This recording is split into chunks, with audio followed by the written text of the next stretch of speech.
Gua sama Mendy berbulan-bulan roasting start dari jam 7 pagi sampai jam 11 malam every single day, nggak ada off. Itu mesin kapasitas 5 kilo. Cuma 1 kilo. 1 kilo roasting 1 ton. 1000 kali diulang dong. Dalam sebulan. Berarti kalau dibagi 30 hari, sehari ngulang 300 kali. Kenalin, John, juara 5 sedunia World Brewers Cup Championship. Dan partnernya Mendy, juara 2 sedunia World Cup Taster Championship.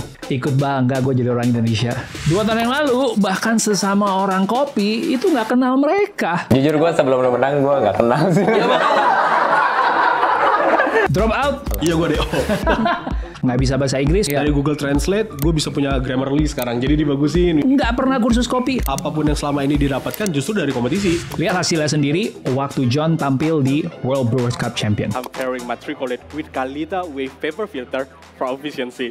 Gila nggak tuh bedanya? Belum lagi waktu pandemi mereka benar-benar terpuruk dan harus nerima pil pahit ketika ada seorang teman yang memberikan feedback yang pedes ya. Siapa yang desain? Gua, Bung. Jelek, ganti. Siapa yang mau beli barang beginian? Ini kenapa logo kayak gini? Lu mau buka tempat futsal? Ya, gue coba. Ya udahlah. Akhirnya mereka belajar mandiri dari YouTube dan yang terutama mereka punya mimpi yang jelas. World Brewers Champion ini sesuatu yang udah lu tempelkan di situ. Gue udah tempel dari 2019. Gue tempel World Brewers Cup Champion. Badannya juara tahun lalu, tahun 2021, kepalanya kepala gue. Jadi gue liatin. Wow. Ya. Akhirnya full goal sampai di goal mereka. Juara dunia serving great coffee for great people. Dan saking serunya obrolan ini baru part 1. Jadi teman-teman nikmatin, lalu tulis di kolom komen apa yang lu dapat. Sampai ketemu di part 2. Hello, you're listening to 30 Days of Lunch. Welcome, John and Mendy. Halo, Kak. Gue udah gak sabar banget ngobrol sama lo berdua.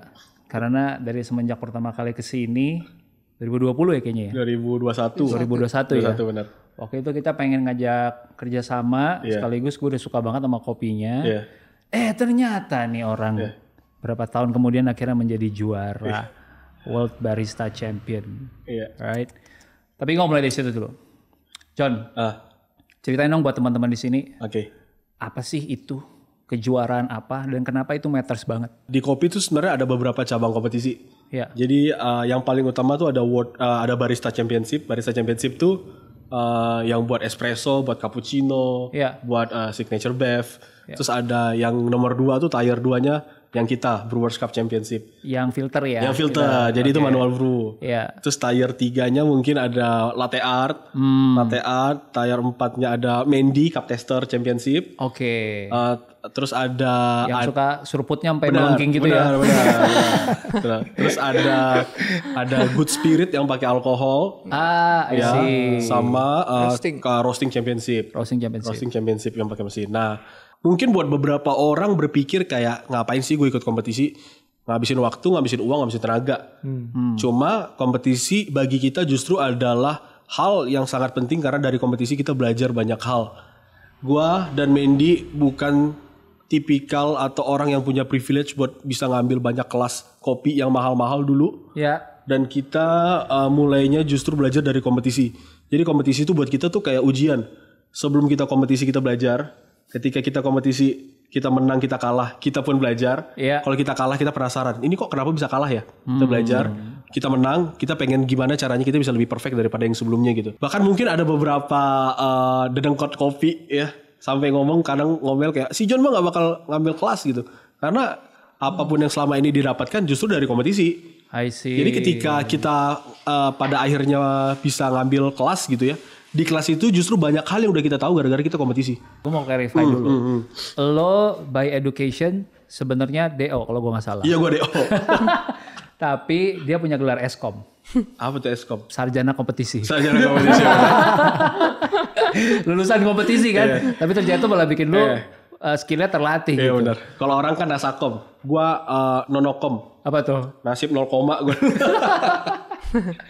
GPA-nya ya? GPA 0, kan lo memenangkan sebuah kompetisi taraf internasional nomor 5 ya sedunia gitu. Dan lo mengalahkan orang dari berbagai belahan dunia. Puji Tuhan. Yang gue pengen tanya dulu pertama, dari 50 orang kompetitor lain, ada nggak mantan-mantan juara yang lo kalahkan? Sebenarnya di kompetisi gue tahun lalu itu adalah kompetisi Brewers terberat dalam 5-10 tahun terakhir. Oh wow. Ya karena di kompetisi gua itu isinya veteran yang udah 3-4 kali pernah di world event. Wow. Dan ada 4-5 orang yang mereka udah top 3 di World Barista Championship. Wow. Dan mereka pindah cabang ke Brewers Cup di tahun itu. Oh, jadi dia udah pernah top 3 di yang pakai espresso Barista, mesin. benar. Dia pindah ke cabur lain nih. Benar. Wow. Dan ya gue ngomong ke Mendy, gue ngomong ke tim gue, tahun ini adalah tahun terberat. Gue hanya bisa melakukan apapun yang maksimal gue bisa lakukan. Yeah. Sisanya itu anugerah Tuhan lah, mau gimana pun gitu. Tapi gue selalu berpikir itu one way ticket. Susah banget. Gue sadar banget level kompetisi di Indonesia lagi tinggi-tingginya. Yeah. Akan susah banget buat lu juara 2 kali. Karena pasti akan ada orang yang punya level baru, skill baru, inovasi baru buat overcome lu gitu. Jadi gue selalu berpikir ketika gue berangkat ke World, gue gak mau tahu gimana caranya gue harus bisa World Champion. Which is buat gue sesuatu yang sangat-sangat gak masuk akal, di luar nalar. Siapa kita gitu. Siapa kita gak punya koneksi World, kita gak kenal siapapun gitu. Yeah. Kita gak punya tim judge championship internasional gitu. Jadi segala sesuatu memang ya semuanya by anugerah, by grace. Nanti kita akan bahas soal anugerah ini ya. Yeah. Karena kita punya tim namanya Grace. Iya. Apa Grace? Belajarnya dari mana sih? Maksudnya Yang kok bisa dipelajari tahu di kompetisi ya. Yang dipelajari di kompetisi kan awalnya pasti nggak ikut kompetisi langsung Iya, belajar benar. Ada tahap belajar dulu baru ikut kompetisi. Benar. Nah itu belajarnya gimana, dari mana tahu bahwa ini yang bagus, ini yang enggak sebelum ada orang yang menentukan ini bagus apa enggak. Belajar hal yang salah gitu ya. Bisa jadi. Benar. Lagi nggak taunya. Nah itu gimana tuh awalnya tuh? Jadi let's say gue mau brewing sebuah kopi. Iya. Nomor 1 mungkin yang harus gue tahu, kopi ini asalnya dari mana, diproses fermentasi seperti apa pasca panennya. Di kelas diajarin itu. Ya. Gue harus cari tahu sendiri. Lewat internet aja. Iya, internet. Ngobrol sama orang, ngobrol sama petani, ngobrol sama prosesor. I see. Ya, level roast. Kelas roasting mungkin ngajarin itu. Gue mesti tahu, oh ternyata di roasting ini ada yang namanya development ratio, ada yang namanya Maillard reaction, ada yang namanya drying phase. Gue belajar satu-satu dan ternyata ketika gue ngambil kelasnya, oh ini gue udah dapat loh di kompetisi. Walaupun gue gak roasting, tapi gue tahu loh ini menjelaskan tentang apa gitu. Let's say untuk nyeduh kopi ini, kopinya harus digiling dong. Ketika kopi ini digiling, gue harus tahu ukuran kopi ini berapa mikron. Ukuran 800 mikron sama 1000 mikron tuh menghasilkan rasa yang berbeda. Kenapa? Karena dia punya density yang berbeda. Jumlah volatile compound yang ada di dalam partikel tersebut, kita harus tahu gimana cara ekstraksinya, dengan suhu berapa, dengan agitasi energi kinetik yang seperti apa, dan itu diajarkan di kelas. Jadi itu semua tuh by proses gue bertahun-tahun. Nggak mungkin dalam sekali tanding gue langsung tahu oh ternyata seperti ini, enggak. Tapi tahun pertama, tahun kedua, tahun ketiga, tahun keempat nyambung sampai akhirnya gue misalnya dapat bahan. Lu kemarin baru ngambil kelas ya? Iya, gue mau lihat dong bahan lu misalnya. Terus gue liatin, gue udah tahu ini loh semua. Gara-gara kompetisi. Gitu. I see. Ya. Tapi pertama kalinya lo belajar kopi itu berarti juga otodidak. Otodidak bener. Jadi ya kita flashback lah ya, kenapa gue bisa terjun di kopi gitu. Iya. Nanti mungkin abis ini Mendy bisa nambahin nih. Yes. Mengkonfirmasi saya benar apa enggak. Yang gitu loh. 2014 di tahun itu terinspirasi film Chef. Bentar, Chef. Iya. Oke. Gue sama Mendy tuh dari dulu emang demen usaha. Kita buat kaos, jualan, kita buat apa jualan gitu. Nah di saat itu gue nonton Chef terakhir. Anjir, dia aja bisa jualan ini loh, jualan taco, burrito yang dia dipecat dari restoran gede terus dia bisa kayak gitu. Iya, bikin food truck gitu. Food truck kenapa gue gak bisa gitu. Akhirnya ngumpul dengan teman-teman lain, kita mencoba ngelakuin hal itu. Sampai di satu titik kita mau eksekusi itu, tiba-tiba gue sadar sesuatu hal. Di waktu itu tiba-tiba industri food truck yang lagi naik-naiknya turun. Industri street food yang lagi naik-naiknya tiba-tiba stagnan. Kayak Baba Raffi yang pertumbuhannya tinggi banget tiba-tiba stagnan. Iya. Gue merasakan kayak ini ada sesuatu yang aneh nih, market kenapa tiba-tiba berubah. Tapi gue gak sadar ada coffee shop muncul di situ. Industri coffee shop 2013-2014 lagi berkembang. Gue gak sadar waktu itu. Seiring dengan naiknya Instagram. Yes, benar. Nah, udah mulai tuh kan yang foto-foto, mas fotokopi, mas apa. Gue gak tahu tuh dulu. Teman gue bilang, John buka coffee shop yuk. Kenapa buka coffee shop? Iya, lu gak sadar di mana-mana lagi banyak buka coffee shop. Bener juga ya setelah gue perhatiin. Dan akhirnya gue ngobrol dengan teman gue yang lain. Akhirnya gue undur dari yang mau buka jualan taco burrito itu. Ya. Akhirnya kita kerjain lah kopi. Dari awal pikiran gue bentuknya kopi, rasanya kopi, baunya kopi, warnanya kopi, cuan kelar gitu. Itu awalnya. Karena balik lagi mindset kita kan mau bisnis, mau cuan. Benar. Gue gak pusing yang lain-lain gitu. Yang penting gue buat produk, gue dapat income dan gitu. Ini jiwa Pontianaknya kayaknya bersuara. Iya.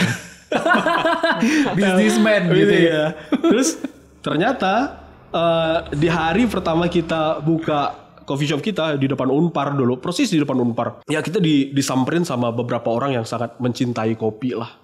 Oke. Datang, komen, itu rame, itu sabrek, sekali datang sabrek. Kenapa lu pakai kopi kayak gini? Kenapa lu buatnya kayak gini? Ini salah loh. Ini rasanya tuh kayak gini, ini kayak gini gitu. Di saat itu sedikit enggaknya gue merasa kok lu kayak mengintimidasi gue gitu. Kok lu kayak gini gitu. Kan gue berpikir kayak ya kita sesama industri ini mungkin harusnya saling support dong. Tapi ternyata secara kasarnya gue merasa gue dijatuhkan gitu, kayak ya dijelek-jelekin lah gitu di tempat gue sendiri. Shaming. Yes. Mungkin gue dianggap lu gak ngerti kopi, lu buka kopi terus lu buka embel-embel lu coffee shop tapi lu sendiri kopi lu kualitasnya kayak gini gitu. Di hari itu, di saat itu mungkin Tuhan kasih jawaban, kasih klik ke gue, ya mulai saat ini lu harus seriusin barang ini gitu. Barang ini gak sesimpel itu loh. Gak bisa cuman asal cuan aja. Gak bisa asal cuan aja. Ternyata buat mendapatkan cuan lebih daripada apa yang lu lakukan sekarang gitu. I see. Ya makanya semenjak saat itu, waduh gue gak mau tahu gimana caranya, gue mesti tahu banget barang ini. I see. Gitu. 2014 mulai, 2022 baru juara. 8 tahun. Iya. Itu berapa kompetisi? Wah. 20-an? 20 mungkin ada mas. 20-an. Juaranya kan berapa kali nih? Kompetisi ini ada levelnya Tarkam, taruhan antar kampung. Tahu. Yang misalnya Tarkam tuh resmi tapi? Enggak, Tarkam tuh kayak coffee shop mana ngajain throwdown, kita ikutan. Ada kampus mana ngadain throwdown, kita ikutan gitu. Gitu. Iya. Jadi yang kayak bener-bener juaranya tuh bukan di score sheet, tapi di blind cup, jadi kayak yo siapa yang menang 1, 2, 3 ditunjuk kayak gitu loh. Nah gue banyak banget dulu ikut throwdown itu, beberapa kali kita dapet. Terus akhirnya naik ke level yang lebih tinggi, ada open service namanya. Yang gue lakukan tuh open service dengan skala kota lah ya, gue pernah dapet. Terus kota nih berarti di Bandung ya? Dia di Bandung. Nah terus naik lagi skalanya, skala nasional tapi enggak resmi nasional. Dulu ada namanya Bandung Brewers Cup. 2018. Itu pas gue pulang dari Qatar 2018 gue ikut Bandung Brewers Cup. Levelnya tuh nasional. Kenapa? Karena dari seluruh Indonesia orang itu ikut. Karena waktu itu Bandung Brewers Cup BBRC adalah ajang pemanasan buat orang kalau mau tanding nasional. Nah, gue dapet tuh di tahun 2018. Baru menang nasionalnya actualnya 2022. Jadi kalau mau ditotalin tuh gue compete ya mungkin hampir 20 kali lebih. Wow. Dari 2000 gue compete berarti dari 2016. Ya 16 awal. Gue pengen ngedalamin ini ya. 20 kali sampai total mungkin 4-5 kali menang. Yang ada pialanya gitu. Ada lah ya. Iya. Yang paling tinggi. Yang paling kemarin ini. Tinggi ya gini kemarin ini. Di Melbourne ya. Iya. Gue denger 20 kali aja gue udah kayak mau nyerah di tengah gitu. Dan total 8 tahun kan dari semenjak gue mulai. Definitely life changing ya. Life changing ya. Tempat yang kita ada sekarang ini juga bukti bahwa life changing itu kan. Ini belum bisa di reveal nih, bahkan dari semenjak kita rekaman ini belum bisa di reveal ya, masih rahasia. Tapi gue pengen dalamin lagi effort yang lo taruh buat bisa menang gitu. Yang gue tahu karena suka ngobrol sama teman-teman yang lain gitu.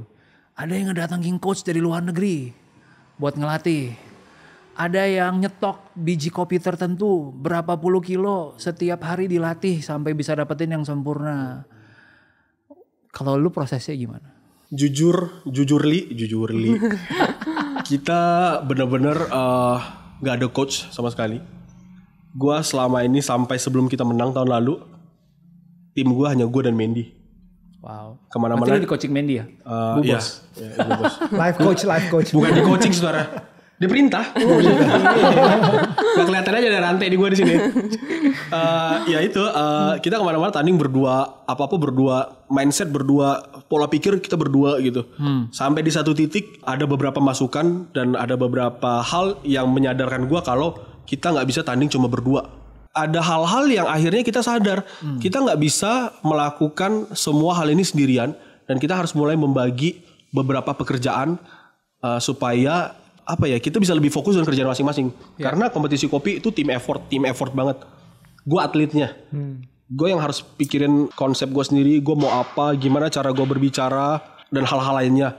Mandy yang akan memikirkan kayak perlengkapan harus seperti ini, detailnya harus seperti ini, workflow harus seperti ini. Dan akhirnya tahun lalu kita belajar untuk membuka diri dan memutuskan untuk mungkin saatnya kita punya tim. Karena sebelumnya kita rahasia-rahasian banget nih. Kita nggak mau buat rahasia kita orang lain tahu gitu. Ketika kita punya tim dan timnya orang luar dan dari roastery lain pula, berarti kan dia punya kartu as yang kita punya gitu. Ya. Tapi di satu titik kita merasa kayak industri ini nggak akan berkembang kalau lu nge-keep diri lu sendiri. Segala knowledge yang lu tahu hanya punya lu nggak bisa. Dan apa yang lu tahu belum tentu lebih better daripada orang lain yang tahu juga hal yang lu tahu gitu. Dan kita berpikir kita punya tim dan akhirnya kita punya teman di dekat sini juga Buah Batu, Rocky namanya. Kita udah temenan dia lama dan Rocky juga selalu kompetisi. Di tahun kemarin Rocky nggak kompetisi dan kita tanya Rock mau bantuin nggak? Akhirnya dia bantuin. Terus ada teman kita lagi Kevin. Jadi Rocky lebih ke membantu mensinkronkan dan mengkerucutkan konsep yang gue buat. Karena Rocky orangnya scientific banget. Dan kita punya Kevin orang Jogja. Kevin roastery juga. Dan Kevin selalu punya akses buat kopi-kopi mahal lah. Dan dia biasa buat roasting kopi-kopi tersebut. Jadi gue gak perlu pikirin kopi dan roasting. Gue gak perlu pikirin hal-hal detail yang Mandy lakukan. Gue gak perlu pikirin timeline apa yang harus lakukan. Tapi gue bisa fokus dengan diri gue sendiri. Jadi mereka yang akan bantu gue gitu. Jadi benar-benar tim effort banget. Wow. Gue mau ke Mandy deh kalau gitu ya. Tadi kan dia ngomongin kayak lu nyiapin perintilan banget ya Mandy ya. Seberapa perintilan sih yang dipikirin? Karena gue gak pengen orang dengerin episode ini terus ngerasa kayak, cuma nyiapin apa? Ceret, timbangan, grinder. Semua orang juga bisa gitu. Right? Gue pengen lo kasih lihat bahwa level of detail yang lo mesti taruh untuk level internasional tuh gimana gitu. Ya peralatan-peralatan pasti. Terus persiapan kayak, misalkan kemarin kita ke Melbourne, ya segala urusan visa, terus penginapan, transport dan lain-lain. Itu semua budget sendiri ya? Kenapa? Itu semua budget sendiri ya?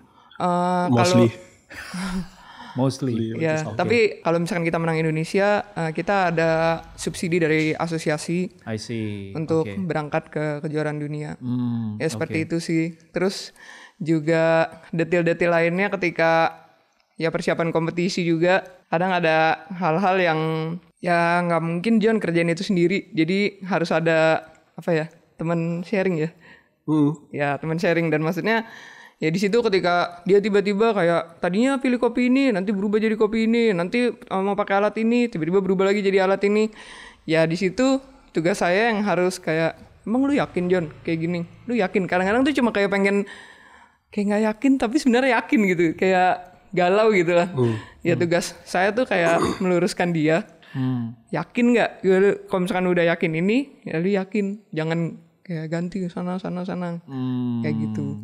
Tambahannya tuh mungkin di sisi lain kayak technical misalnya. Dia harus tahu kapan gue tuang air detik keberapa. Selesai detik keberapa. Gerakan gue di menit ke-1 apa. Gerakan gue di menit kedua apa. Ketika gue lagi nuang, gue lagi ngomong apa. Dia tahu semua. I see. Oke. Gue akan breakdown ini sedikit buat teman-teman yang dengerin ya. Coba. Gue juga pengen tahu nih. Yang disebut dengan open service tadi adalah lu membuat sebuah ritual. Lu menjelaskan kopinya, lu bercerita apa yang lu akan lakukan, kopinya rasanya kayak gimana, ke judges ada 3 orang. Benar. Terus sambil lu nyeduh lagi. Benar. Terus timing lu nyeduh kan gak boleh salah, gramasi airnya gak boleh salah. Dan itu semua harus dilakukan di bawah 10 menit. Benar. Supaya nggak kena overtime dan lu harus potong poin. Benar. Nah berarti bagian lu ngomong apa di detik keberapa dan lagi ngapain itu udah dari skripnya tuh. Benar. Wow. Jadi pakai kode gitu. Udah menit berapa gitu pakai kode? Nggak kode sih, itu lebih ke mereka punya skrip, gue harus hafalin. Jadi di gue harus latihan sehari 8 jam, 7 jam, 15 kali run, 20 kali run, dan itu jadi muscle memory buat gue. Jadi benar-benar kayak gue hafal banget. Tapi mereka juga bisa sadar di luar. Contoh kayak Firman, kayak Anan. Ketika kita lagi jalan, kok lu berubah ya? Tadi sebelumnya lu ngomong ini, lu kayak gini. Gue next run, lah kok lu berubah lagi ya? Jadi gue tuh tipikal orang yang sangat-sangat melakukan kesalahan. 10 kali run, gue punya 10 kesalahan yang berbeda. Tapi gara-gara 10 kesalahan itu berbeda, ketika gue melakukan kesalahan apapun itu di atas stage, gue tahu langsung gue mesti ngapain. Misal gue salah ngomong A, gue tahu gue bakal ngomong B. Gue salah melakukan C, gue jadinya ngelakuin D gitu. Tapi semua tuh masih dalam gambaran besar yang sama. Oke. Jadi gue lebih gampang apa ya bahasa jelek itu kayak gue gampang ngeles lah. Manuver. Gue lebih gampang bermanuver gitu. Pivot anak basket pivot. Iya pivot benar. Make sense now. Lu di situ bertanding lu mesti dengan pakai bahasa Inggris. Seharusnya enggak. Jadi di rules kalau misalnya lu orang Kolombia, orang Peru, orang Indonesia, lu mau pakai bahasa lu sendiri, lu bisa ada translator. Oke. Tapi buat experience ke judge ada delay yang dirasakan dia. Betul. Itu sedikit kurangnya akan mengurangi penilaian sih menurut gue secara pribadi. Walaupun di score sheet di rules and regulation nggak dikasih mungkin kalau lu pakai translator ya lu jelek nggak. Tapi berdasarkan data yang kita punya setiap kompetitor yang pakai translator jarang banget bisa masuk final lah gitu. Karena experience-nya beda. Iya, feel judge-nya beda ya. Bener sih. Ketika orang Jepang compete dengan bahasa Jepang dia yang dipaksain ke Inggris gitu ya. Bahasa Inggris dengan logat Jepang dia. Tapi dia berusaha melakukan itu, mereka bisa juara. Mereka bisa masuk final gitu. Oh iya juara 1 malah waktu itu ya. 2015 Tetsu menang. Orang Kolombia, kemarin orang Chile. Dia paksa dia bisa bahasa Inggris. Bisa dia bahasa Inggris, menang juara dunia. Belum lagi yang Taiwan, yang Cina. Jadi judge juga akan ngeliat, oh lu effort lo. Walaupun apa yang lu sampaikan gak terlalu jelas. Tapi poin-poinnya kita bisa nangkap dan at least itu masih bahasa Inggris. Menurut gue itu masih oke. I see. Jadi lu kursus bahasa Inggris? Enggak. Untuk ini? Enggak. Gimana cara lu prepare? Gimana cara gue prepare? Gue sering dengerin lagu rap, jadi gue ngomong. Siapa nih yang kita omongin? Eminem. Ya. Biasa gue dulu seringnya tuh dengar kayak Post Malone yang beatnya kenceng, tapi omongannya tuh masih pronounce masih jelas gitu. Terus misalnya gue dengar Lil Uzi misalnya dia kan cepet dan terakhir pronounce udah nggak makin jelas gitu ya. Iya. Oh ternyata tuh kayak gini gitu. Jadi gue cuma apa ya? Ya sekarang kita punya teknologi lah. Misalnya gue mau buat skrip gue bahasa Indonesia, gue translate dari Google Translate, gue bisa punya Grammarly sekarang. Jadi dibagusin misalnya. Terus misalnya teman-teman kita ada beberapa yang sekarang tinggalnya di Denver, tinggalnya di si Sasa di mana sekarang ya? Ya pokoknya semuanya pada di Amerika. Gue kasih skrip gue. Bantuin. Lu omongin dong voice note, gue mau denger. Gitu. Oh gitu. Iya. Gila ya, biar dapat logat lokal gitu. Dua hal yang gue pelajarin, kopinya pertama otodidak. Bahasa Inggrisnya juga otodidak kayaknya nih. Nggak sekolah, nggak les gitu segala macam, belajarnya sendiri, caranya punya cara sendiri. Dan yang gue pelajarin juga ternyata itu tuh relasinya kopi sama rap ya. Iya. Jarang tuh coffee and rap tuh jarang. Oh ternyata ini. Mungkin jebatannya karena basket. Bisa jadi. Benar. Tapi cara lu out of the box menurut gue udah biasanya orang kebanyakan Google Translate. Translate itu masih di Grammarly lagi, terus kirim ke temen yang di sana, di voice note-in ke sini. Itu gue belum pernah dengar cara kayak gitu. Kalau zamannya kita belajar dari lirik lagu kali ya, di kaset. Iya. Tapi kalau itu mau otodidak. Menarik banget sih. Menarik banget. Makanya tampilan gue agak otodidak gimana gitu.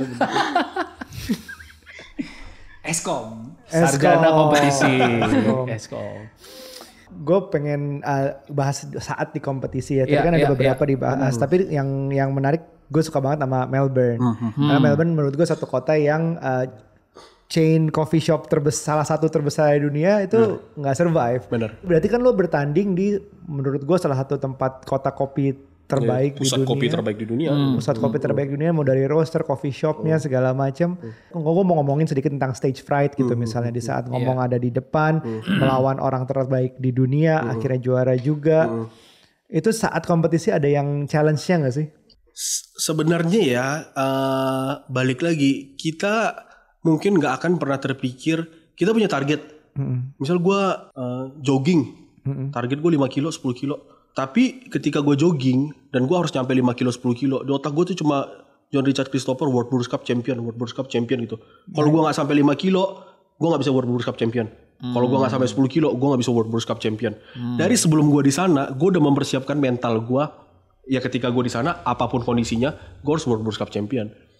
Gue nggak takut sama di depan gue judge yang satunya dari Taiwan, dari Thailand, dari Peru, dari manapun, gue udah nggak peduli. Jadi emang gue datang ke situ gue siap. Gue nggak peduli siapa lu, siapa jago lu, gue nggak peduli.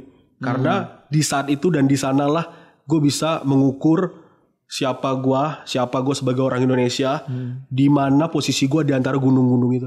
Ya itu Tuhan persiapkan gue dari terlalu banyak kompetisi itu. Dari yang dari Tarkam, dari level nasional kecil-kecil yang banyak itu, mental gue dipersiapkan. Jadi ketika orang nanya kayak, John gimana perasaan lu di sana? Ya biasa aja. Gue emang datang buat kompetisi. Gue gak mikirin yang lain. Emang tugas gue datang bela negara gue kompetisi. Udah dan. Gak ada tuh momok Melbourne sebagai kota kopi di dunia. Gak ada. Wow.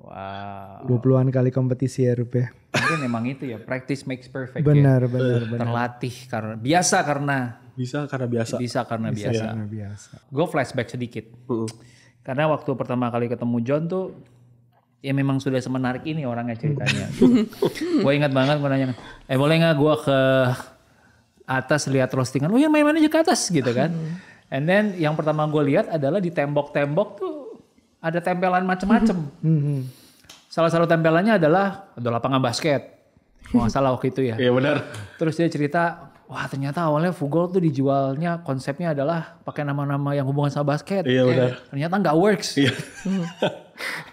Akhirnya lo ngerubah konsep, lo ngerubah strategi. Gitu. Terus ada satunya lagi lo tulis bahwa setiap anggota tim lo juga menempelkan mimpi-mimpi mereka di sana. Benar. Gitu. Berarti memang si World Barista Champion ini, World Brewer Champion. Yeah, World Brewer Champion ini sesuatu yang udah lu tempelkan di situ. Iya, gue udah tempel dari 2019. Wow. Pertama kali gue tanding nasional, gue kalah. Gue merasa sucks banget, gue kayak gak maksimal lah di pertandingan itu. Gue tempel World Brewers Cup Champion one day. Dan ya kita juga gak tahu. Gue hanya nempelin waktu itu sebelum kita persiapan. Gue hanya nempelin badannya juara tahun lalu, tahun 2021, kepala gue. Jadi gue liatin. Wow. Ya. Terus gue kalau di final Brewers tuh ada 6 orang final. Iya. Dia 6 orang, jadi ada selalu foto 6 top 6 setiap tahunnya. Top 6 2021 gue tempel muka gue dan 5 orang lainnya gue prediksi siapa yang akan di situ. Bersama gue di final. Oke. Yang hit ada 3 termasuk gue. Yang gak hit ada 3. Jadi 50-50. Jadi gue hit tuh. Mimpi gue bisa sepanggung final sama orang-orang ini. Yang enggak gitu. Wah, kalau ada taruhannya dipasang lumayan tuh. Ya makanya. Terus kayak misalnya lapangan basket. Kejadian kita udah punya lapangan basket itu. Wow. Itu sebelah tuh. Di sebelah ya lapangan basket. Kita bisa balik cuma buat main basket aja nih guys. Seru. Jadi kayak ada hal-hal yang memang balik lagi. Segala sesuatu mesti ditargetin. Tapi ketika kita target dan kita nggak keluarkan effort yang benar-benar buat mencapai target itu juga percuma gitu. Dan balik lagi, target itu buat siapa sih? Buat ego lu kah? Buat diri lu sendiri? Atau sebenarnya buat orang-orang di sekitar lu? Gue nggak mau jadi world champion supaya gue di acknowledge orang kalau John juara, John paling jago sedunia. Enggak. Justru ketika gue juara, berarti gue punya akses lebih, gue punya knowledge lebih buat bisa bantu orang-orang di negara gue, di sekitar gue. Gue gak mau lakukan ini buat diri gue. Kita bisa kayak gini dengan tempat baru ini bukan hasil kerja keras gue doang. Hasil kerja keras semua anak-anak di Fugol. Dan ini ada target bersama gitu. Orang mungkin ngomong kayak, gila ya. Karena memang kalau ngomongin Fugol itu adalah roastery yang paling gak masuk akal dalam 3 tahun terakhir. Karena perkembangan kita terlalu signifikan. Kayak mungkin orang pikir kita pakai pesugihan mungkin. Tapi yang kita lakukan juga apa ya? Kita juga nggak tahu kenapa kita bisa seperti ini. Kita sadar kita target, kita sadar kita kerjain. Tapi balik lagi, kita semua sadar yang kerjain ini bukan kita. Yang kerjain ini yang Maha Kuasa yang bantu kita. Tapi kalau lu nggak punya target, lu nggak lakuin itu dengan effort baik, lu nggak lakuin itu dengan strategi baik, dan tujuannya juga hanya buat diri lu sendiri, lu nggak bakal dapat itu. Gue yakin banget. Gue cerita dikit bahwa gue pernah tahu adalah kompetisi entrepreneurs gitu ya. Untuk kalau hadiahnya akan mendapatkan funding gitu. Gue memperhatikan bahwa salah satu yang ikut atau salah beberapa yang ikut tuh menjadikan kompetisi ini adalah source of revenue. Hadiahnya untuk jalanin bisnisnya. Terus kalau itu udah habis, ikut kompetisi lain. Ikut menang lagi, jalanin bisnisnya. Seberapa besar efek menang kompetisi ini? Tadi kan awalnya juga bikin coffee shop untuk cuan pasti gitu. Ini namanya juga tetap bisnis gitu. Benar. Nah, seberapa signifikan ikut kompetisi ini terhadap cuan? Atau emang ada alasan lain untuk kompetisi ini sendiri? Alasan pertama balik lagi ketika gue menang, kalau bahasanya Miki dia punya platform buat bantu orang lain. Kalau gue ketika gue menang, gue punya knowledge yang lebih dan akan lebih gampang orang buat lebih tahu tentang gue dan mereka bisa akses ke gue langsung kalau mereka pengen tahu tentang banyak hal. Karena di dulu ketika awal gue buka coffee shop, ketika yang harusnya gue bisa belajar dari orang lain justru menutup diri dan justru serang gue balik misalnya. Di tahun itu susah banget, gue mau belajar ke sini dia nggak kasih tahu. Gue mau belajar ke sini dia nggak kasih tahu. Gue mau nanya ini orang nggak kasih tahu. Gue mau nanya ini orang nggak kasih tahu. Mau nggak mau gue harus otodidak. Sekarang ketika gue tahu gue pernah berada di posisi itu dan gue sendiri nggak suka berada di dalam posisi itu. Paham. Kenapa gue harus melakukan itu ke orang lain? Kalau gue bisa share lebih banyak hal tentang industri ini dan orang lain bisa dapat berkat yang lebih, ya gue akan lakukan itu gitu. Buat apa gue menutup diri gue? Balik lagi tentang revenue, ketika kita menang nasional naik 20% lah. Dari penjualan berarti? Dari penjualan. Ya dari omset 20%. Pas kita dapat peringkat 5 di World, naik lagi mungkin sekitar 10%-an lagi gitu. Jadi memang ada di satu sisi relevansi buat branding at least. Paling lucu misal kemarin Mendy menang. Ya, Mendy peringkat 2 dunia. Dia cup tester. Cup tester kan memang ngetes kopi. Bisa-bisanya ada pelanggan yang nulis di Instagram Fugol kayak, wah mulai sekarang testing notes Fugol ini pasti bener katanya. Karena Mendy juara cup tester gitu. Sedangkan cup tester tuh triangulasi membedakan kopi. Jadi ada 2 kopi yang sama, 1 kopi yang beda. Itu kan tugasnya membedain. Tapi belum tentu ketika kita ngerasain kopi testing notes-nya pasti benar gitu. Tapi kan secara nggak langsung buat branding, buat marketing, buat kepercayaan orang ke kita jadi lebih gitu. Betul. Gue tadi tertarik banget waktu lo ngebahas lo punya goal, tapi lo mesti mengusahakannya, lo mesti taruh effort. Waktu itu kalau nggak salah ceritanya adalah lo mengubah strategi bisnis. Jadi menurut gue keberhasilan Fugol itu sudah dimulai bahkan sebelum juara-juara ini. Menurut gue ya. Nah gue kayaknya ngerasa itu bagian yang perlu diceritain deh. Gimana lo akhirnya mulai go online, gimana akhirnya lo mulai dengan penamaan yang unik, si watermelon smash yang gue suka banget. Menurut gue itu juga satu cerita yang orang perlu tahu supaya nggak kalah sama cerita juara lu gitu. Karena menurut gue itu sama juaranya. Mungkin lu mau cerita atau Mendy mau cerita silakan. Dulu tuh kita selalu fokus di kualitas produk kita kok. Kita selalu cari kopi-kopi yang menurut kita wah ini enak, roasting bagaimana yang enak. Tapi mungkin yaitu kita tuh nggak tahu cara jualannya, jadi kayak kemasan kita jelek. Sedih banget sih itu. Padahal nama lumayan ya, Fugol ya. Future goals. Tuh. Terus packaging ampas goal. Ya gitulah, kayak pokoknya semuanya serba berantakan. Logo kita yang misalkan kita berusaha menyatukan basket dan kopi, tapi sampai ada teman kita juga yang bilang kayak kenapa sih logo lu tuh kayak gitu? Itu tuh kayak logo lapangan futsal atau lapangan basket gitu lah, kayak nggak nyambung gitu. Nah kayak gitu, jadi start dari seperti itu. Terus ada beberapa teman yang kasih masukan ke kita. Emang omongannya kayak pedes kali ya, pedes tapi sebenarnya kasar sebenarnya. Iya, tapi sebenarnya itu oh ya benar juga sih, yang lo omongin tuh benar, dan itu yang justru mengubah kita. Kok pengen denger tuh? Jadi ada teman kita Cubung. Dia coffee shop juga, dia punya roastery juga. Waktu itu dia datang ke Fugol dan emang itu kondisinya itu tahun 2019 ya kayaknya. 2019 sebelum 2019. Covid. Cubung ini buka coffee shop di Jakarta namanya Wisang Kopi. Wisang itu adalah coffee shop yang benar-benar artisan banget. Dia gelap, orang semua bisa ngerokok di dalam. Lu benar-benar cuma manual brew doang. Dianya antik, produknya antik, semuanya serba antik. Di saat itu kita nggak tahu ternyata di balik keantikan dia punya satu cabang bisnis kopi juga dengan brand yang lain yang pendapatannya wah banget. Yang benar-benar sewah banget, kita nggak tahu. Sampai akhirnya kita lagi jalan lagi naik motor, muter-muter gue sama Mendy. Lihat si Cubung lagi jalan nih. Terus kita panggil, ngapain lu di sini? Kok tiba-tiba lu ada di Bandung? Mampirlah, kita baru buka nih Fugol. Berarti kita baru ketemu Cubung tuh 2 bulan setelah Fugol buka kayaknya. Nah, mampirlah dia. Akhirnya ngobrol-ngobrol, Bung kasih masukan lah.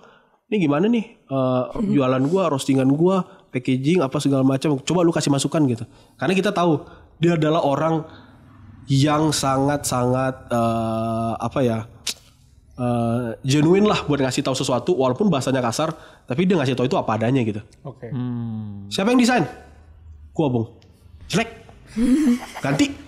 Siapa yang mau beli barang beginian?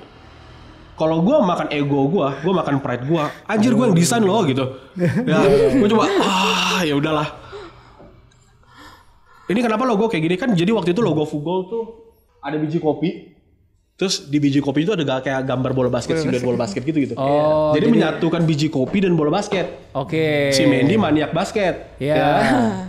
Terus gue nggak mau tahu John gimana caranya gue mau ada bola basket, unsur basket di dalam situ. Karena balik lagi kita masih membawa ego kita dan pride kita itulah. Kita nggak ngerti tentang branding, marketing kita nggak ngerti. Ini jelek. Lo mau buka tempat futsal? Anjir. Gue mau buka rosternya dikatain buka tempat futsal gitu. Dan banyak hal lah. Tapi akhirnya kita menyadari, oh ternyata memang hal yang kita lakukan ini nggak on point kepada apa yang kita jual dan value apa yang kita sampaikan ke konsumen. Ya saat itu kayak, wah kok dia ngomong kayak gitu ya? Tapi setelah kita pikirin lagi, ya emang bener sih. Emang bener. Akhirnya ya dari situlah mulai berpikir gimana caranya buat memperrapi di Fugol. Kebetulan waktu itu juga pas 2020 awal itu COVID kan ya kok. Iya. Ya COVID itu juga kondisi kita udah parah banget. Nggak bisa jualan juga ya. Yang roasted beans juga nggak jalan. Sampai waktu itu kita cuma yang bisa kita jual tuh kopi susu di GoFood. Itu harganya dulu kita cuma jual 10.000 ya akhirnya.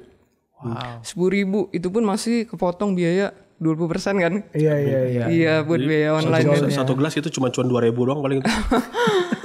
Kalau ada bunyi Gojek, tining, gue sama Mendy udah teriak-teriak, let's go. Cuma buat dapat satu itu doang. Karena benar-benar jalanan kosong, nggak ada orang segala macam gitu. Karena COVID, sebagian besar tim kita waktu itu masih part time. Jadi anak-anak masih pada kuliah, masih part time dan ya karena COVID, orang tuanya juga nggak memperbolehkan buat keluar rumah kerja dan akhirnya waktu itu sisa kita bertiga ya. Saya John dan ada satu lagi anak kita Reda, dia orang Padang. Makanya dia nggak bisa pulang kampung. Akhirnya dia tetap nge-save di Google. Ya udah bertiga itu dan dalam kondisi yang benar-benar terdesak waktu itu. Ya kalau kita nggak ada penjualan kita susah makan ya. Nggak ada duit buat makan. Ditambah juga masukan dari teman-teman kita kayak cubung gitu. Akhirnya sendiri kayaknya maunya. Akhirnya John mulai mempelajari tentang gimana cara jualan. Ya mulai dari nonton YouTube. Waktu itu channelnya apa John? Self-learn. Nah ya self-learn itu. Jadi setiap malam dia selalu nonton channel itu. Dia catetin kayak step-stepnya kita harus ngapain aja sih. Mungkin itu tentang branding ya. Branding, marketing dia catetin. Mungkin 2-3 jam setiap malam. Dia catetin itu dan ya dia mulai mengaplikasikan itu ke Fugol. Ya kita mulai rapiin gambar-gambar, packaging, terus kita juga mulai rapiin toko-toko online kita. Ya itu sih startnya mulai dari situ. Ya gue melengkapi cerita ini lah ya. Jadi ketika 2019 kita buka Fugol, memang awalnya kan kita sebenarnya pengen buka di Bali sebenarnya. Future goal kita tuh di Bali. Karena kita memang demen banget di Bali. Dan ya kita pengen pindah ke Bali waktu itu. Terus tapi balik lagi selalu segala sesuatu kan Tuhan yang arahin gitu ya. Ketika kita udah plan, yuk kita ke Bali. Tahun sebelumnya akhir tahun gue baru menang Bandung Brewers Cup tadi 2018. Dan kita merasa kayak kalau lu ke Bali, lu benar-benar mulai dari sesuatu dari nol, orang gak kenal lu. Kalau lu stay di Bandung, at least lu masih punya momentum dan nama buat membuka si usaha baru lu ini gitu. Jadi why not lu stay di Bandung aja.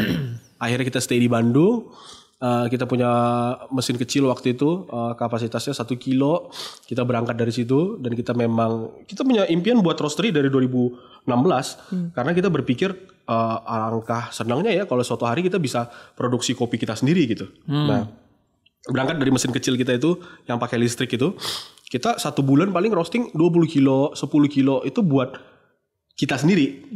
Dan orang juga nggak akan segampang itu percaya ke kita beli, karena kita emang bukan roaster. Karena kita bukan roaster, orang nggak akan segampang itu percaya kepada kita. Jalan, mulai naik ya dari 20 jadilah 25 kilo, 30 kilo gitu ya. Pembelian di coffee shop juga naik gitu.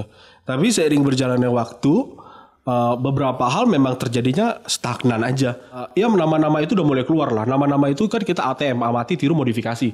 Ada roastery lain yang memang mengeluarkan produknya dengan nama-nama yang unik sehingga itu menambah value jualannya dia gitu. Betul. Dan kita ikutin, dan Watermelon Space adalah salah satu keberhasilan kita. Dan ternyata Watermelon Space tuh membuka pundi-pundi kita ternyata. Sebenarnya Watermelon Space itu adalah kopi dari Garut, daerahnya Kamojang. Prosesnya natural. Rasanya tuh pertama kali pas kita punya itu, kayak kita makan semangka, yang pas kita makan merah terus kegigit daging putihnya. Rasa berair, tapi ada aroma semangka gitu. Itu benar-benar kayak, gila ini semangka banget ya. Makanya gue kasih nama Watermelon Smash. Jadi smash lah, beneran cuannya lumayan tuh gara-gara itu gitu. Covid hit. Kita harus jualan kopi 10.000. Cuma bisa online. Di saat itu gue bilang ke Mendy, "Men, gue gak bisa kayak gini. Kalau kita kayak gini terus kita mati. Dan kita harus mau tanggung jawabkan modal yang orang tua dia udah kasih buat kita." Fugol berangkat dari modal orang tua Mendy. Gue laki-laki, gue harus bertanggung jawab atas hal ini. Dan balik lagi, belas kasihan Tuhan mengarahkan gue untuk itu. Tiba-tiba muncul di explore YouTube gue, nama channelnya selflearn.en. Selflearn.en isinya adalah bahan-bahan MBA. Branding 101, Marketing 101, Finance 101, apa 101. Gue dengerin, terus otak gue langsung connect kayak, ini jawaban dari lu nih. Ini jawaban dari lu nih. Misalnya di Branding 101, dia kasih contohnya jam. Lu punya produk jam. Jam itu lu harus tahu lu buatnya buat siapa. Di situ dia kasihnya jam ini buat ibu-ibu. Loh, kok jam buat ibu-ibu? Jam ini buat membantu pekerjaan dia di rumah, menghandle urusan rumah tangganya lah. Kok bisa jam buat ibu-ibu menghandle pekerjaan rumah tangga? Ternyata itu adalah smartwatch. Jadi dengan smartwatch itu dia punya jadwal. Jadwal ini lu ngapain? Anak lu bakal ngapain? Itu terkonek dengan anaknya, dengan suaminya. Terus jam itu punya fitur yang lain lagi. Nah, di situ gue diajarin. Coba gue jadi jam itu. Coba Fugol jadi jam itu. Fugol ini buat siapa sih? Akhirnya gue sadar, Fugol ada buat homebrewers, barista, dan pemilik kafe. Oke, lu udah tahu market lu siapa. Value apa dari produk lu yang bisa lu sampaikan ke market lu. Nah, di saat itu gue berpikir, dari si self-learn itu, ternyata Fugol hadir buat memecah permasalahan yang dimiliki oleh barista, homebrewers, dan pemilik kafe. Permasalahan paling utama adalah apa sih? Permasalahan utama adalah waktu dan cost. Ketika mereka beli kopi, mereka harus melakukan kalibrasi terlebih dahulu. Seduh beberapa kali, sampai mereka bisa dapat yang enak. Baru mereka punya resepnya, mereka kasih lagi ke baristanya, baru itu bisa dijualin. Dalam satu bungkus kopi mereka bayar 100.000, mereka udah keluar kos 20.000 sampai 30.000 hanya untuk kalibrasi. I see. Gue punya problem buat di solve dong. Ya. Oke. Solve pertama, gue harus punya profile roast yang gampang diseduh. Satu, gue harus memberikan panduan dan fitur resep kepada mereka. Jadi ketika mereka dapet beans-nya, mereka langsung seduh, ikutin resep itu, auto enak. Tapi itu belum cukup. Inovasi yang ketiga adalah, dan orang lain waktu itu belum ada yang melakukan ini. Mungkin sekarang segelintir orang yang ngikutin ini. Kita kasih sampel grind size. Kenapa? Grinder yang lo punya sama gue punya pasti berbeda. Betul. Kita hanya bisa menyamakan ukuran mikronnya dengan grinder yang berbeda. At least ketika gue kasih sampel grind size itu, lu akan mencoba nyamain. Oh ternyata di sini loh, gue samain, gue ikutin resepnya, udah enak. Itu memecahkan permasalahan time and cost. Dia nggak butuh waktu yang lebih buat kopi itu jadi lebih enak. Biaya yang dikeluarkan juga jadi lebih sedikit. I see. Itu benar-benar membantu banyak orang. Dan di saat itu orang-orang merasa kayak gila ya, kok lu bisa berpikir kayak gini. Gue juga nggak tahu. Habis itu kita berpikir, value apa lagi yang gue bisa tuangkan ke dalam packaging gue. Setiap kopi yang kita punya itu berdasar dari semua origin yang berbeda. Walaupun dari satu Jawa Barat kita punya sekitar 10-20 origin. Gue bisa dong mengangkat kearifan lokal yang terdapat di origin tersebut. Misal dia punya tarian apa, dia punya binatang apa, dia punya makanan khas apa, gue masukin di packagingnya. Oh, itulah mulai tuh ilustrasi yang lucu-lucu itu ya. Yes. Terus gue berpikir, gue pengen punya produk kayak Nike. Ketika orang pegang Nike, ketika dia pegang dusnya, dia rasakan dusnya, dia buka dusnya, dia buka kertasnya, dia pegang barangnya, itu tuh semuanya benar-benar punya feel gitu. Kayak lu beli MacBook, lu beli iPhone, ketika lu buka, lu peel, lu apa segala macam. Iya ya, kenapa kita nggak menerapkan ini loh? Sensasi unboxing. Kita buat box, kita buat apa-apa segala macam. Jadi orang tuh mendapatkan experience yang lebih, nggak cuma ngopi doang.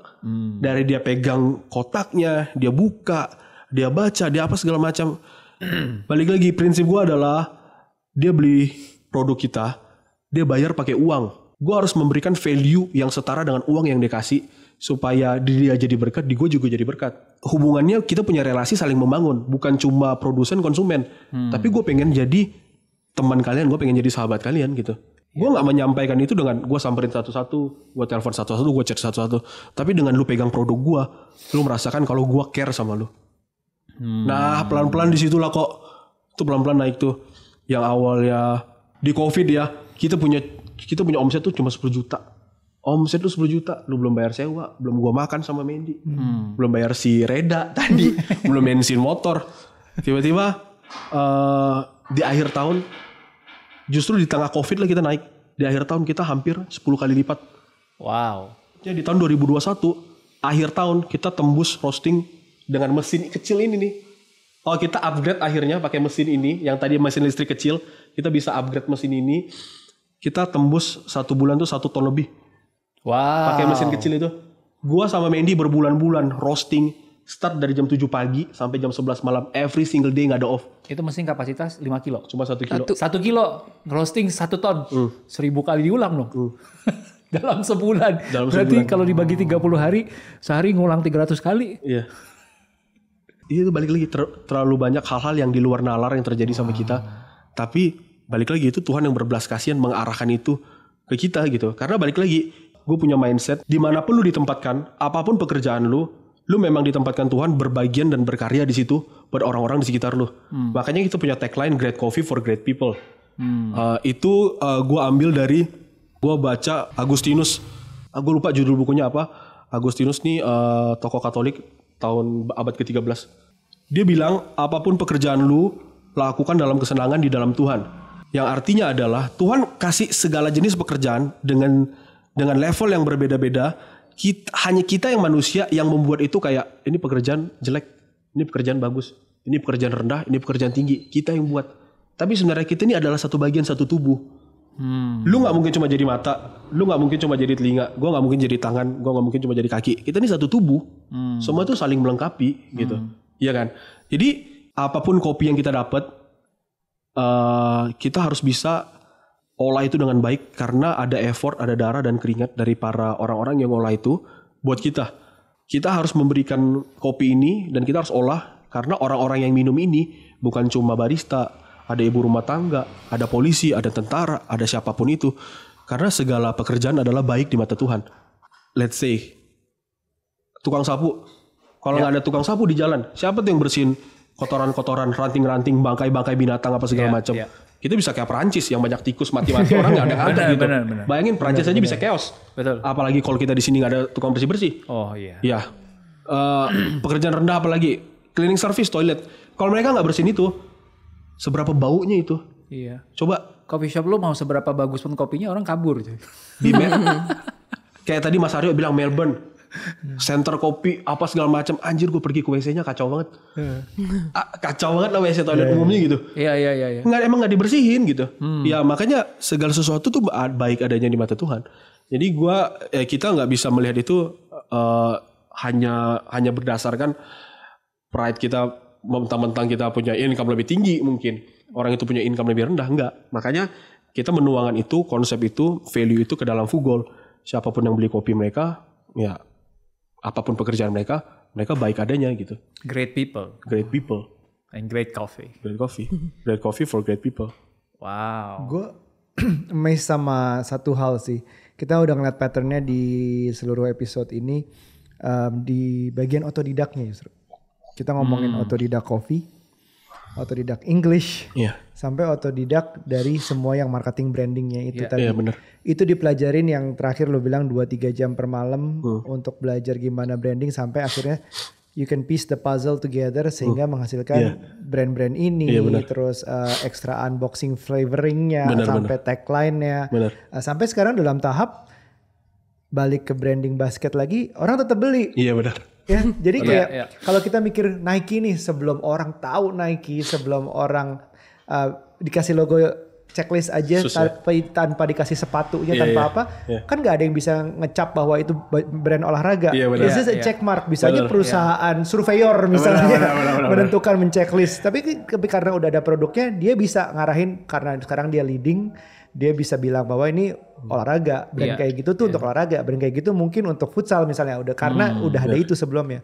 Tapi kalau saking besarnya nanti nama suatu brandnya itu sendiri dan produknya udah kuat, it doesn't matter sebenarnya bentuknya seperti apa. Basket lagi pun tetap laku, basket dan kopi. Nanti lu mau tambahin mikrofon nge-rap gitu juga mungkin masih laku kalau emang kualitasnya segitunya. Tapi ini gue ngeliat asik sih. Jadi 3 pattern otodidaknya itu mungkin kalau anak nanti homeschooling anak juga jadi itu semuanya. Bisa jadi tuh. Gak perlu sekolah sini, gue homeschooling jadi loh semua. Otodidak semua. Dan itu hal yang gak bisa semua orang segampang itu ngelakuin. Walaupun lo berbagi ilmu lo. Tapi kalau orang yang terima ilmunya juga gak mau menghargai ilmu ini dengan mempelajarinya lebih juga nggak bisa. Nggak banyak orang yang bisa sedisiplin itu otodidak, sepinter itu nganalisa hasil yang dia dapetin terus menempatkannya di tempat yang pas, tepat guna gitu, nggak banyak. So that's your gift I think sih. Menurut gue salut banget bahwa lu bisa otodidak dan terbukti dalam beberapa hal gitu. I just wanna appreciate that. Gue gak ada pertanyaan. Silakan Rup. Keren banget. Mungkin kalau gue mau menimpalin ini ya, ada orang-orang yang mungkin melimitasi dirinya, dalam artian melimitasi dirinya kayak gue sering banget ketemu dan dipertemukan dengan orang-orang yang berada di dalam titik mengasihani dirinya sendiri. Kenapa kondisi gue kayak gini? Kenapa keluarga gue kayak gini? Kenapa pekerjaan gue kayak gini? Cuma kenapa? Lu rubah dong. Ya nggak? Lu diputar balikan faktanya. Lu jangan mengasihani diri lu sendiri. Sekarang pertanyaannya gimana cara lu bangkit dari situ? Kalau lu mengasihani diri lu sendiri nggak kelar-kelar. Sekarang lu udah tahu posisi lu kayak gini, lu tahu kondisi lu kayak gini. Apa solusinya buat lu bisa jadi orang lebih baik, pekerjaan yang lebih baik, hidup yang lebih baik, keluarga yang lebih baik? Ya lu harus fight dong buat itu. Setuju. Kalau kita nggak fight buat itu dan kita hanya memendamkan diri kita dalam, ya balik lagi segala sesuatu yang justru gue lahir dari keluarga yang nggak privilege lah, gue apalah macam gitu, nggak akan kelar-kelar gitu. Karena lu nggak bersyukur. Lu sendiri lu hidup aja, lu harus bersyukur gitu. Kita dikasih mata yang sehat bisa ngelihat, dikasih tubuh yang bisa gerak, dikasih udara yang gratis setiap hari. Coba Tuhan gak topang ini kayak tarik oksigen sekali, tak, die kita. Jadi terlalu banyak hal yang sebenarnya kita bisa syukuri, tapi orang tuh justru tenggelam di dalam problem yang dia pikir hidup gue yang paling sial gitu. Enggak, gitu. Kalau kita ngomong balik lagi, kalau kita mau ngomongin kita yang paling sial, ya Fugol adalah roastery tersial di COVID gitu. Kalau mau ngomong itu ya. Tapi gue mau fight gitu. Walaupun gak ada orang, gue tetap jaga dari jam 10 pagi sampai jam 9 malam. Gue pulang sampai kosan jam 10. Gue nonton tuh self learn videonya 1 jam. Gue catatin semua kata-katanya. Itu gue belajar bahasa Inggris juga tuh berarti itu. Gue buka captionnya, gue catatin semua bahasa Inggrisnya, gue translate lagi jadi bahasa Indonesia. Jadi gue punya 2 buku, yang 1 Inggrisnya, 1 bahasa Indonesianya. Ya, dia tulis apa, gue masukin. Kalau Fugol dimasukin jadi apa, Fugol masukin jadi apa. Itu gue kerjain tiap hari sampai jam 2 pagi, jam 3 pagi gitu. Selama beberapa bulan hanya buat supaya gue bisa overcome problem gue gitu. Masih sehat Pak, tidurnya nggak kurang nih. Makanya mata gue sering hitam-hitam kan. Cuma ya itulah gitu. Paham, balik lagi nggak bisa kita menempatkan posisi kita di dalam posisi yang selalu jelek, selalu sial. Ya lu mesti fight dong. Paham. Nggak bisa menyalahkan lingkungan sekitar gitu. Ya poinnya sih itu sih Mas. Keren.